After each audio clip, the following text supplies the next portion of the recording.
you can make are desperate ones. That's why she made a few desperate moves today, starting with accepting CNN's offer for a third debate. Yeah, thank you so much for having me. I mean, listen, I think we've been very clear since the debate on September 10th that the American people deserve to see what they saw on that debate stage once again before they cast their ballots. Donald Trump himself has said, he said many things when it comes to debates, but he's famously said he's willing to debate anytime, anywhere, any place. He thinks he won both debates, so he should have no problem showing up to show off his prowess once again on the debate stage. So that was her communications director for the campaign. They talk in a strange way because he left out the part where she said she wouldn't do the Fox News debate. She turned down the CBS debate. She turned down the NBC debate. We are living in a time like never before, and she thinks the country needs to hear from her more than once in a debate. Then why did they not accept the Fox debate? Because they know she will be held accountable in a fair way. We already know that all of these corporate news outlets have a bias. We know that Fox News is definitely on Trump's side and ABC is definitely on Harris's side. Let's do something that no one wants to do. We'll bring Sean Hannity from Fox News and she can bring Dana Bash from CNN. Then we'll have a debate that has nothing to do with these corporate media outlets. That way both candidates get fact-checked at the same time, or have moderators that follow up with questions so nobody feels anybody was treated differently. I mean, isn't that somewhat common sense if they want to go there with how biased Fox News is? But of course, she'll get eaten up if she goes that route, which is why she's accepting CNN now. Why did she accept CNN? Let's remember CNN got a lot of backlash for being fair and doing what we all want them to do. Just stay out of it. Let the candidates debate each other, not the moderators. So, ABC responded by holding the worst debate in history. You would be crazy to think that Trump would be smart to go back to CNN and expect them to treat him the same way. He could never trust them. And the second thing is about Trump's ban on abortion. They keep spreading this lie about abortion and what happened to this woman in Georgia because they know that's all it takes to get people to the polls. Don't forget that identity politics is what Democrats do. They need to make people feel something in order to get them to vote, and they always do this by using race, gender, and now abortion. So the word abortion is being used to get people to vote against Trump. This is why some people say Trump will keep an eye on your periods if you're a woman. He's not, though. That's not reasonable. That's my answer to her silly request for a third debate, since we all know she's desperate. Let's listen to what Trump said. Kamala and her group have seen what's happening to their campaign, and it's not going well for them. And they would like, just announced a little while ago as I was coming off the plane, they would like to do another debate. Although, good entertainment value. A lot of people say, oh, do it, it's great entertainment. I've already done two. One with crooked Joe Biden at CNN, and the other one with Kamala on ABC. Trump also said, I've already done two debates. One with crooked Joe Biden at CNN, and the other one with Kamala on ABC. CNN was very fair, I thought. Joe was driven out of the race. It was a coup, by the way. But he was driven out of the race, and they've been widely criticized by the radical left lunatics for all of the fairness. They were very fair. In other words, they won't be fair again because they took a lot of abuse from the radical left. ABC was 3-on-1. But I was given credit for having done a very, very good job. I appreciate that. We did a great job. It was 3-on-1. The problem with another debate is that it's just too late. Voting has already started. She's had her chance to do it with Fox. You know, Fox invited us on and I waited and waited, but they turned it down. They turned it down. But now she wants to do a debate right before the election with CNN, because she's losing badly.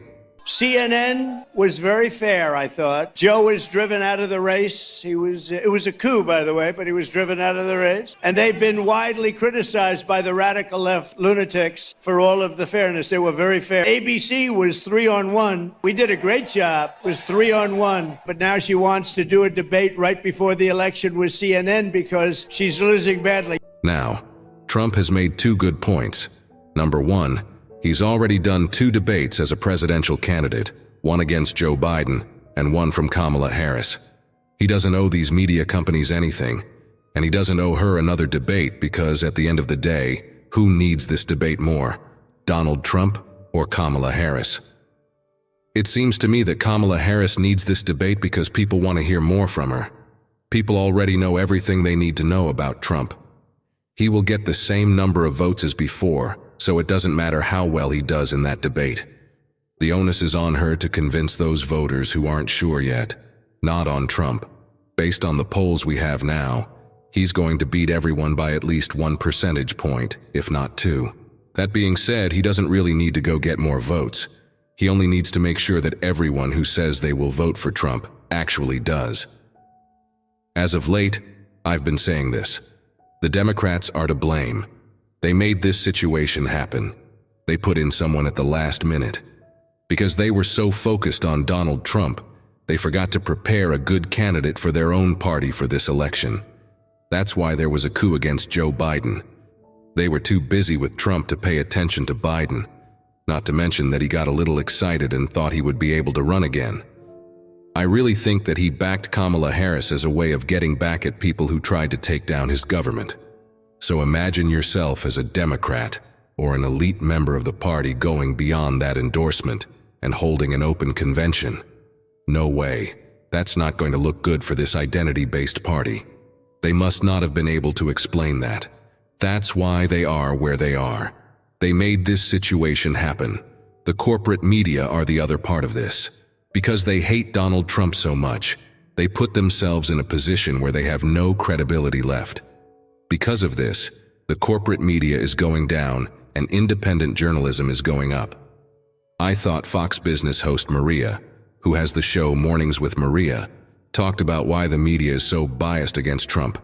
Pay attention to this. I mean, in the last 10 years, I guess part of the issue, Donald Trump came on the scene and was polarizing to so many people that they went crazy. And I think that there's a small cabal who hate him so much and have convinced their constituents, media, academia, whoever else you talk, Hollywood, that, and I saw that as being incredible unfairness. Donald Trump happened to them. So I don't hate Kamala Harris or Joe Biden when I wake up in the morning. But this is the fault of the media. The corporate media would rather make money than tell the truth, and Trump helps them do that. Now, it's not about what's right or how to make America better. It's about beating Trump because they see him as a threat. Finally, there is the Alfred Smith Memorial Foundation dinner, which is a traditional way to raise money that most politicians attend.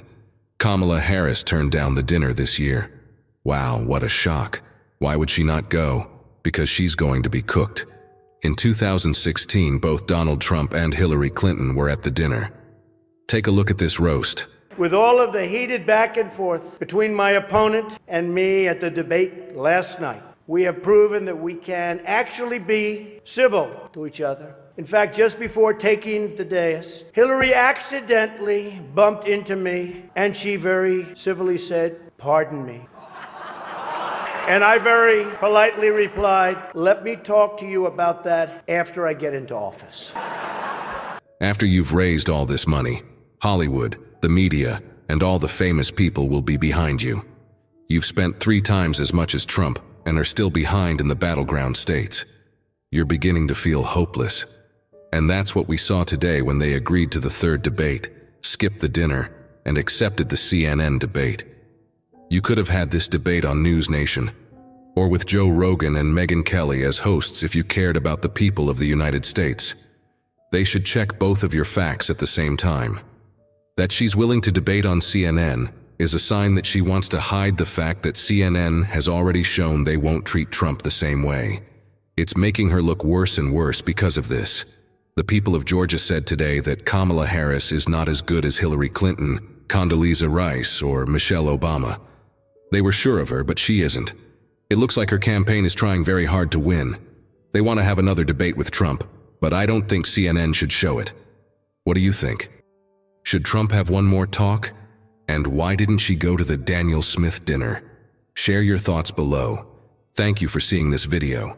So, as we approach the final stretch of this election season, the desperation from Kamala Harris's camp is becoming even more apparent.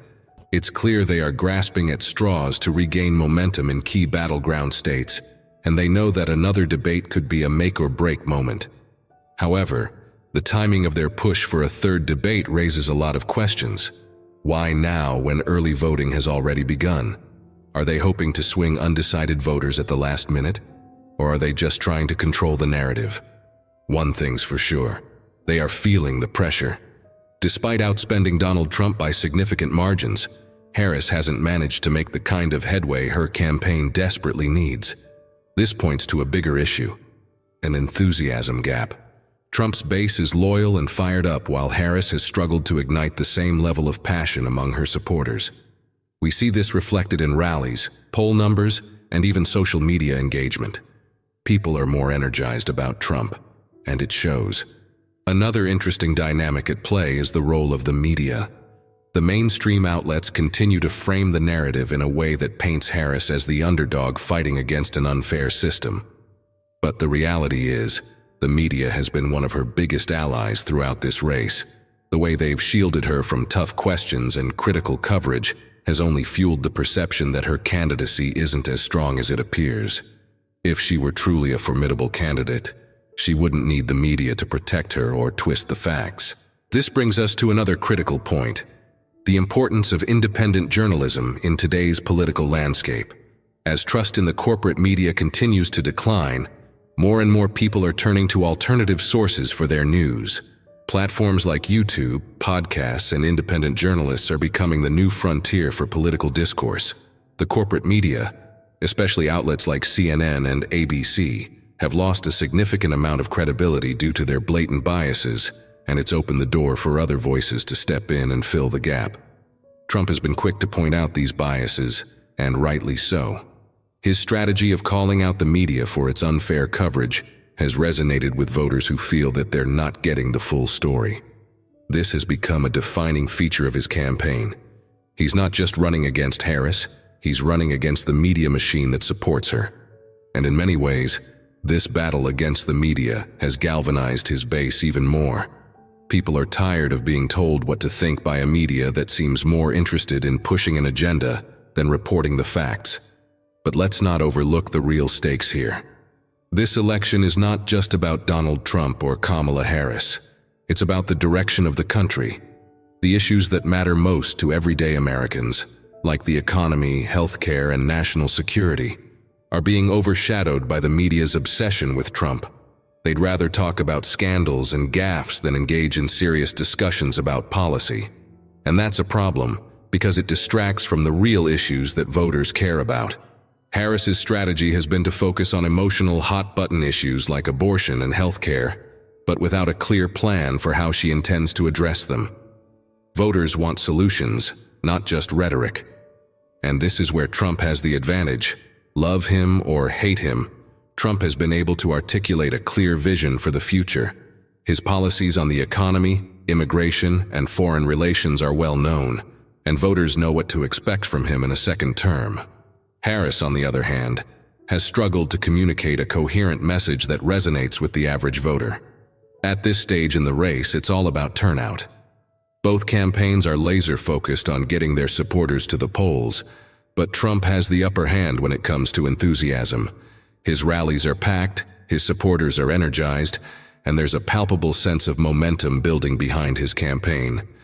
Harris, on the other hand, has struggled to generate the same level of excitement. Her campaign events are smaller, and there's a noticeable lack of enthusiasm among her base. This is where the rubber meets the road. Can Kamala Harris turn things around in the final weeks of the campaign? Or is it too little, too late? The push for a third debate is a sign that her campaign knows they're in trouble. But whether it will make a difference remains to be seen. If Trump continues to dominate the narrative and maintain his stronghold on key battleground states, it could be game over for Harris. In the coming days, we'll see how this plays out. Will Trump agree to the